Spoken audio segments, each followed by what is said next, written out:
Now think what a challenge this is for Joshua at this time. If I have my numbers correct, in Numbers chapter 26, verse 51, there are 601,730 soldiers. That's a lot.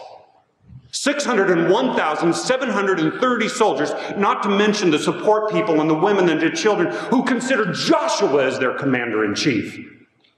Is Joshua right now supposed to resign? Is he supposed to put his letter in on the eve of the most important battle of his life? Could he? Could you? Would you? He did. In verse 14, Joshua just fell face down into the ground in reverence and asked him, "What message does my Lord have for his servant Joshua?" You know, this great military commander is about to break the news to the multitudes of Israel that now he is a corporal under the captain. All of Joshua's plans for capturing the city of Jericho were canceled. There are no troops now. They're going to be scaling the walls and battering down the gates to Jericho. And all of the swords and the bows and the arrows and the shields, you can put them up. Joshua was going to let the Lord call the cadence. Joshua was going to let God Almighty be in control. There was this little special Mosaic provision. We read about it in chapters back. There's a provision of mercy for the Canaanites, those cities the Israelites are going to campaign against. If they will put a white flag of surrender up before the battle, capitulate, become subservient to Israel, then they can all be shown mercy. And I would imagine that Joshua is intently looking, not wanting to spill needless blood, is looking to the ramparts and the walls of Jericho for a white flag of surrender. And rather than surrendering, he himself has put out the white flag of surrender to God Almighty.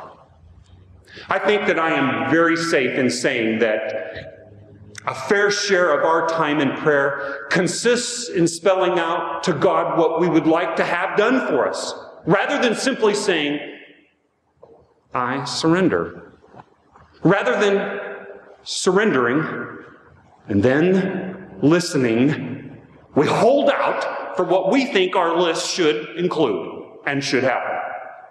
And so Joshua's question, "What has my Lord to say to his servant?" sounds a little bit like what the Apostle Paul asked the Lord in Acts chapter 22, verse 10. "What shall I do, Lord?" So when I look at this, I wonder, is surrendering our will to God begun when we ask, "God, what are you saying to me?" You know, I can't think of enough times in my prayer life when I began by saying, "Lord, what do you have to say to your servant, Kurt?"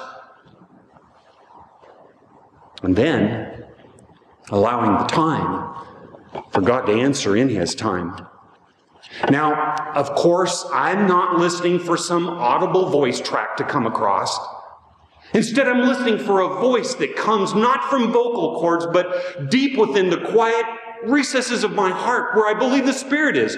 For me, it is a gentle whisper, not a thunderous voice. Do we structure our spiritual senses to surrendering and then ultimately to listening?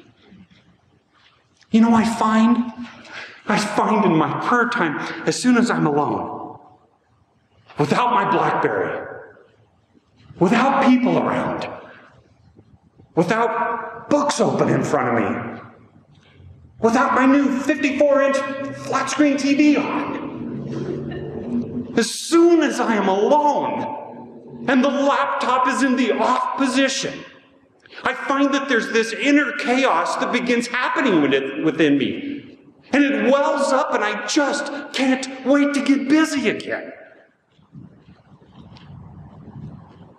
Martin Luther said it best about surrendering in prayer to God. he said about hearing God's voice,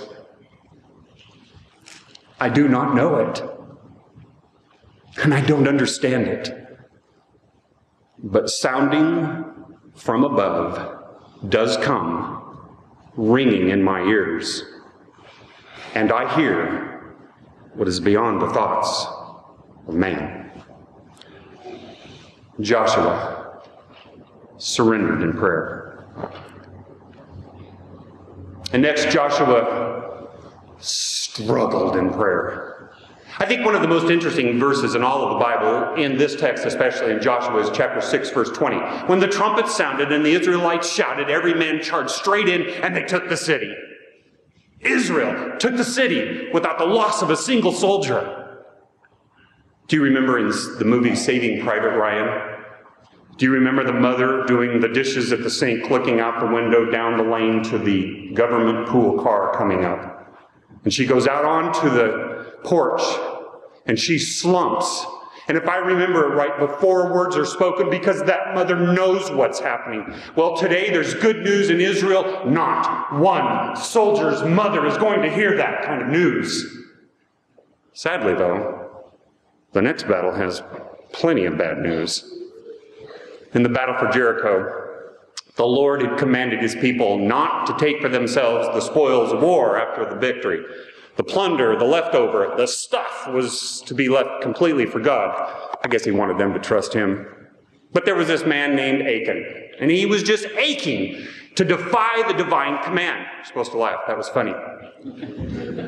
Instead, he snatched up a coat and some silver and some gold and then hid him in his tent. On Wednesday night when we were studying some of this same thing a little deeper, I remember Kim Hofsas had a great thought. She said, where was he going to spend this? He's the only one in the whole camp to have silver and gold. It was his secret. The Lord saw it. And as a result of failing to heed God's precepts, God refused to give Israel the victory in the next campaign against the city Ai. Israel, overly confident, went down in deathly defeat.